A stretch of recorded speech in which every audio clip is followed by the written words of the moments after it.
CMRF స్కామ్పై 6 కేసులు నమోదు చేసింది సిఐడి. వైద్యం చేయకపోయినా చేసినట్లు బిల్లులు వసూలు చేశాయి ఆసుపత్రులు. హైదరాబాద్, ఖమ్మం, నల్గొండ, కరీంనగర్లోని ఆసుపత్రులపై కేసులు నమోదయ్యాయి. గత ఏడాది ఏప్రిల్కు ముందు ఈ దందా జరిగినట్లు ఎఫ్ఐఆర్ నమోదైంది. నకిలీ బిల్లులతో 30 ఆసుపత్రులు సీఎంఆర్ఎఫ్ నిధులు కొట్టేసినట్లు ఆరోపణలున్నాయి. ఉద్యోగులు, ఆసుపత్రి సిబ్బంది కలిసి నిధులు దోచేశారని సిఐడి ఎఫ్ఐఆర్లో పేర్కొంది.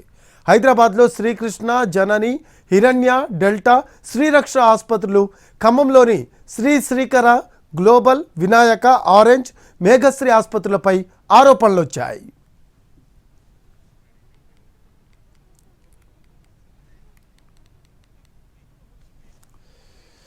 సీఎంఆర్ఎఫ్ స్కామ్పై 6 కేసులు నమోదు చేసింది సిఐడి.